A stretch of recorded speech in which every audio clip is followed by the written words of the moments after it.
Johera magwara jodala mageno gone ruodho wakeno Nyasachoa niero kamano kuom loso thuolo majaber machal gi ma mondo awuo kodi kit wach machal nade ma Jehova loso dichi ma kawuono. An mawuoyo kodi nyinga Pastor Gorongaro Isaya ae kanisa mar Bahati Ministries ler e piny Kayole. To pok wawuoyo Johera magwara to adhi kulo wiwa mondo wami Nyasaye duong'. Duong' gi pak odog ni Jehova Jireh. Ebeneza iber manade. Ruodh ngima duong' kod pak odog ni hono. Sirwa uru Mariam. To weche mondo wacho ka Jehova gibed magi e Kristo mar kuom nying Yesu. Amen. Jodala wa adhi wuoyo e kitabu mokwongo mar Samuel. Adhi wuoyo e kitabu mokwongo mar Samuel. Kendo tono wacho ni ya nyuol mar Samuel. Andika yie wacho ni ya ne nitie jaramathaim moro ma Yusuf manodak e piny gode mag Efraim. Nyinge ne Elkana wuod Jeroham, wuod Elihu, wuod Tohu, wuod Yusuf ma ja-Efraim. Ne en gi mon ariyo ma nyinggi Ana gi Penina. Penina ne nigi nyithindo to Ana ne onge go. Higa ka higa ng'atni ne wuok e dalane kadhi Shilo mondo lem kendo tim misango ne Ruoth Nyasaye. Noyudo ka Hofni gi Finehas yawuote ne tiyo kuno ka jodolo mar Ruoth Nyasaye. Kane en kama timo misango nopogo migete mag ring'o misango ni chiege ma Penina kod yawuote gi nyige duto. Nooro Ana to kata kamano nomiye mana migawo achiel nimar Ruoth Nyasaye ne ok omiye nyathi oweyogi kanyo. To kendo kawuononi Jehova chuna mondo awuo e nyuol mar Samuel. Mama wacho niya Elkana nigi mon ariyo, machielo ode ni kocha, machielo ode ni koni. Achiel ma nyinge Ana onge nyathi, to Penina to nigo. We koro yar kaka Roho mar Nyasaye chuna na wuo. Penina man gi nyathini aneno ka samoro nitie mine mane dhi lime ode. Samoro gigo mbaka gipenje niya Penina nyiki manyokendi ni ang'o omiyo pod dwara titame lak. Inyiero lak gitar, inyiero migumba, inyiero ng'ama onge nyathi. Samoro kanodhi oro nyithind mamani tikone niya iolo na nyithindo gi yote, nyuol magi yor. To mama ni chunye bedo maoit. Awuoyo kod mama moro sani ma samoro osekone ni nyuol magi yor. Awuoyo gi mama moro ma samoro osenyiewo doli, ma sama en e yungeti kende to okawo doli nopiro but thunde ka chunye wuonde ni mano nyathi. Awuoyo kodi sani ni nitiere jager Kelgeno, nitiere Kelgeno iluonge ni Yesu Lwanda. Osana manyalo yawo birege mag ich manomoko matek kuonde manodhi ogo kifule i dhako moro manogurie musimende matek. Kawuono ni Jehova nyalo yawo gi sani momba kona niya mondo awuo kodi mama ma kawuono leo. Ing'e nitie mine ma samoro nosepogne gi gik moko, oler ka ni kata ka nipogo gi gik moko to mama ni nimiyo matinde kech penje niya midwaro mang'eny ne dhi chamo gi ng'a. To jomoko bende wacho niya adieri modwaro mang'eny to koro dhi chamo gi ng'a. Mano chiemo mana kende. Odeno be koyweyo to gik mane odeno gin mana gweno goywech. Odeno gik monyalo nene manyalo ringe samoro gin mana Lwanda. Samoro ikone ni to indu turu kuma ne ang'o manokuong'igo. Ok idog dala winon jokat turu mondo pimnie gima notui ang'o manotimo. Samoro yae gund marach. Gigi te ang'eyo ni nopimne Ana. Samoro kano wuothe gweng' no mana ne onge chia. Samoro kodhi chiro, samoro ng'ama nyalo mose gimoro onge. Jomoko ng'iye ka kwenda uko ng'ama modich kode. Nying mang'eny mimiye nying mathoth. Samoro jomoko nosewacho ni Ana ni munene obiro tedo kani. Samoro Ana ni noselonda piny. Noselonda. Ing'eni nitie jowuoyo ma nigi twang'o mita. E dhoge gin gi twang'o mita. Ging'e twang'o.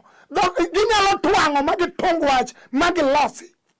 Nego samoro nosewuotho e pinje molondo.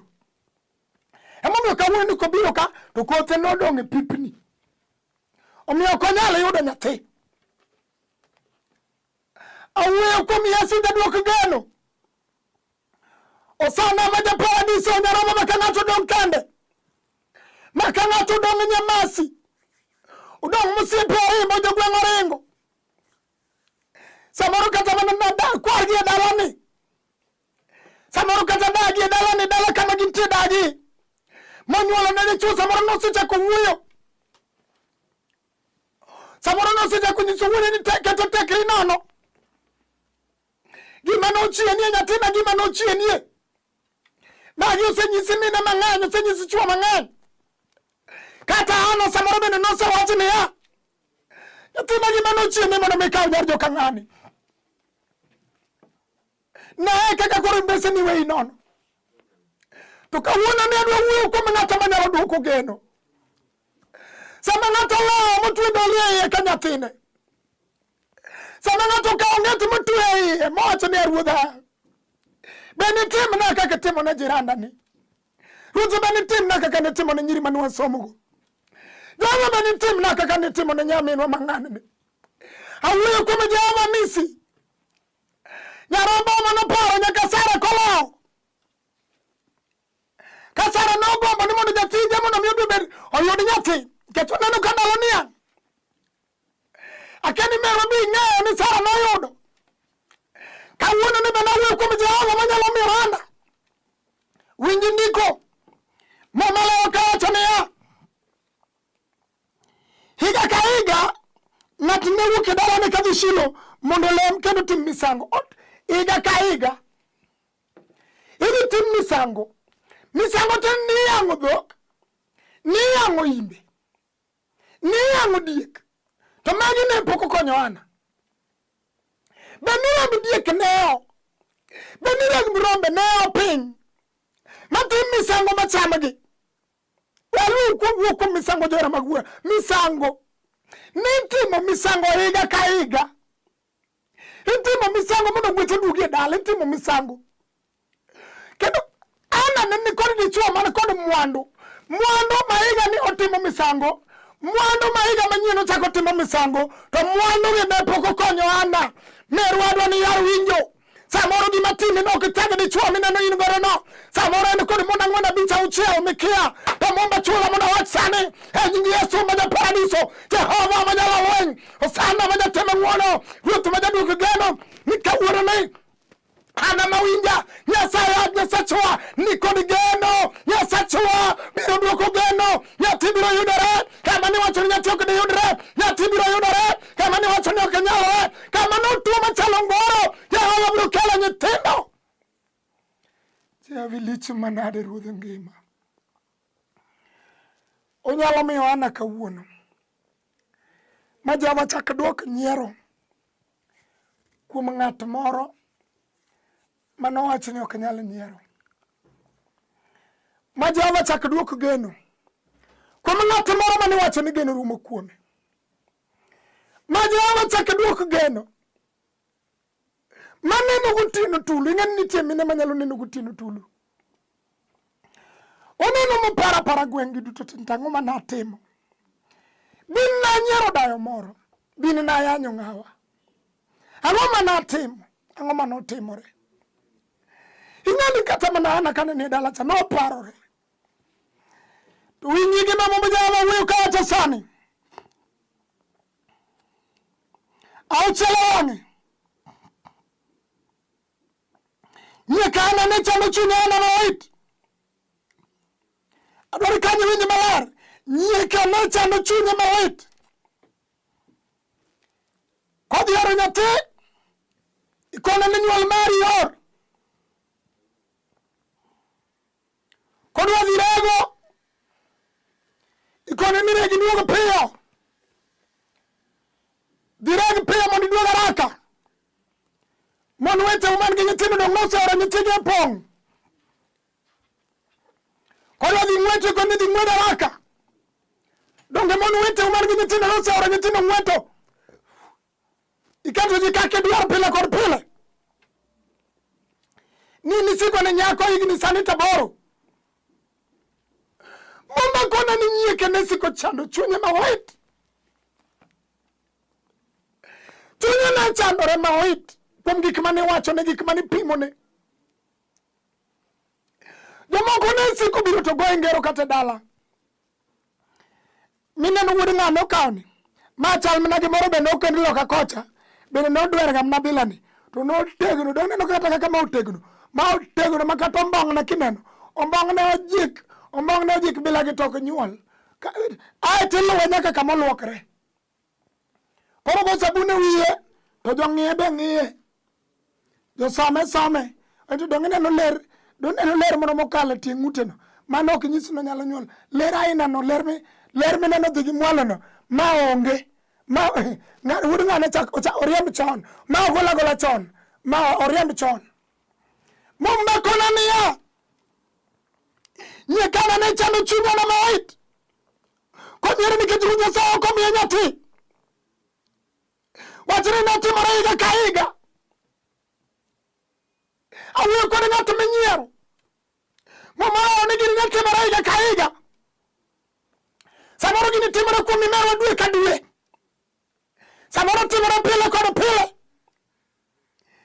ing'eni nitie mon mosebede udi ibende neno na dier onge ibende yudo ka remb ringri yo kendo gimoro chuodho chunyi kaka pala to Jehova chuna mondo apimni sani mama wuoyo koda mondo wachni niya wachni notimore higa ka higa kano dhi od Ruoth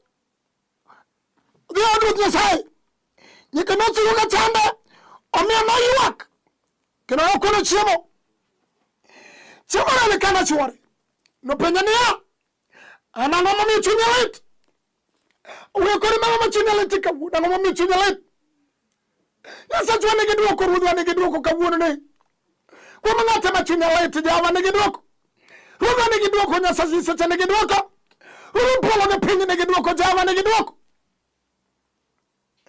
kendo yo kamano ma ok inyal kata chiemo ing'eni nitie mine ma juoke osenyiso niya ayie saro lewi mondo iyud nyathi nosal lewo gi nyathi onge ayie mondo mi aketni ong'ongruok madichuo iwuothoga go e bag noketnegi nyathi onge nitie mosenyisi ni nitie gik madwaro egoni gi adwa ni mondo mi idhi okinyi kokinyi timiel tichikori tiwirori godo ne giwirore otamore misango timo higa ka higa nitie mano senyisi niya nitie winyo mabiro makoni winyo ne mapod otama to ka yude winyo no ka yudo maka winyo no makelo nichikori ma winyo no kala bat buondi kama ma winyo no kalo kama mochako luorore ma winyo no go tonga mbelni nyathi yudo be yudo mana rude otamore nitie joma nosenyisi niya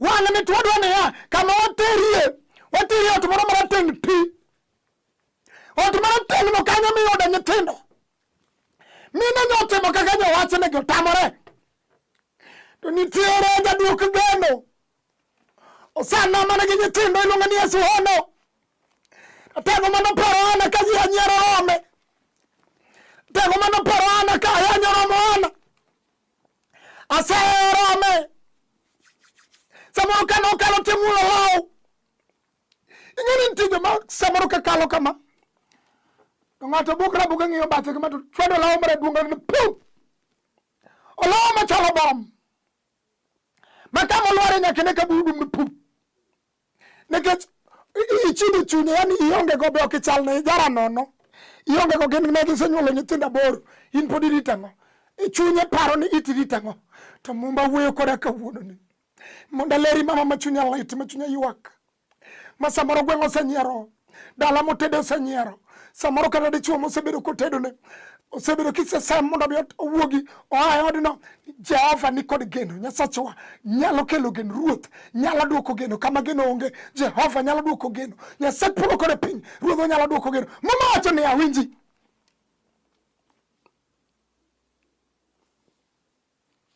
maler mar Jehova kama siti kuchimo kod meto esawa mane ni Shilo hana no malo modhi ochunge nyim Ruoth Nyasaye no yudo ka Elija dolo bete kome bet udote kalu mar Ruoth Nyasaye matinda par chunya na chandore ubire kalu to chunya chandore ubire kalu to chunya to chandore adwani ngamodo ni galama adwaro jama sera ma chunya chandore ng'ato manigi chandruok mawinjo ka chunya to chandore ng'ato mokwamo ng'ato modong kende ing'ani ana noko wako jodala gi ni tera uru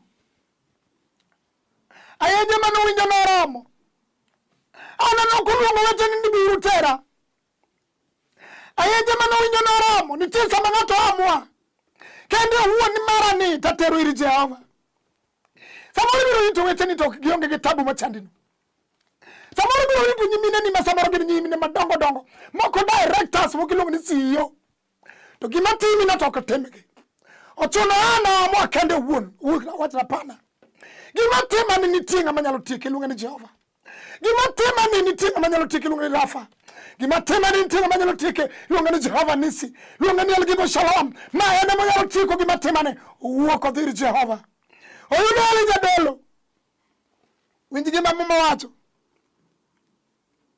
chunyana ne chandore matinda pa kinono lamo Ruoth Nyasaye ko ywak ne mawait ok no ywak mar nyiero jokedo nitie gima lit ne chuny ng'ato nitie gima ramo chuny ng'ato mamiyo chuny ng'ato bedo matuo makata ka ng'ato ne ni wacho ni ng'ani to nitie gima sande mane gima ne sande ana odhi ir Jehova wach ni Ruoth kaka ni chwene abena ng'eni nyalo chwena nyathi iya adwani miyo maneno chandruok no wadhi kod ir Nyasaye kawuono dichuo maneno ka ode okwamo nitie thuolo mondo kon min odino sani mondo wadhi ir Nyasaye kawuono Jehova ma jatimo onyalo loko gima nade nying mani luongo ni nying mar lur Jehova no nyalo loko kawuono no loko mar Sarai mokwongo lok ni Sara aeto loko to luoke monyuol mobedo min oganda kata odi wadwa kata odi nyaminwa kawuono ni Jehova nyalo loko nying marach ma jogweng luongi mama wacho niya nokwongore kowacho niya Ruoth Nyasaye manyalo gik moko duto ka in ne chandruok na kendo iparo an jotichni ma ok uyudo koda mimiya nyathi mawuoyi to an achiwnigo mondo bed mari ndalo duto mag ngimane kendo miricho ok nokaw wiye agone Ruoth ni erokamano Jehova biro timoni kawa yie ni Ruodhwa ne dhi timoni sani mula kame wacho ni nyathi ongeno sani mule ijino ichimi wacho nodwar pilano mule wadwa luongo Yesu mahono wadwa luongo Sanna ma japaradiso ma jarombo ma jatimo ng'uono oloko loso jochiembe bang' ndalo adek e bwo liel ka sibuoro bi odhi piny e piny Siol piny jomatho bang' ndalo adek Manuel oloko loch sibuoro chiero e liel ang'o matamo Yesu ang'o manyatamo golwanda matame loyo wadhi kodi e lamo Jehova mar polo ber manade Ruodh ngima parie mama mawao ni japuonj parie mama minyiero ni japaradiso parie mama minying ni Nyasachwa gwedhi mama ni ochal kaka mine wetene kawuono Jehova gole nyiero koda chaye Nyasacha gole nyiero gi chaye sir jogi mawinjo wacho ni Ruodh polo to malaro sir gi Ruodha mana kuom yie e nying Yesu amen an mawuoyo kodi nyinga Pastor Gorgara Isaya ai kanisa mar Bati Ministries Ler e piny Kayole namba 0733 79 49 10. Namba machielo en 0707 70 5376. Mar Jehova Majasir jogi osiru kawuono, osiru kiny, osiru ndalo kod ndalo. Amen.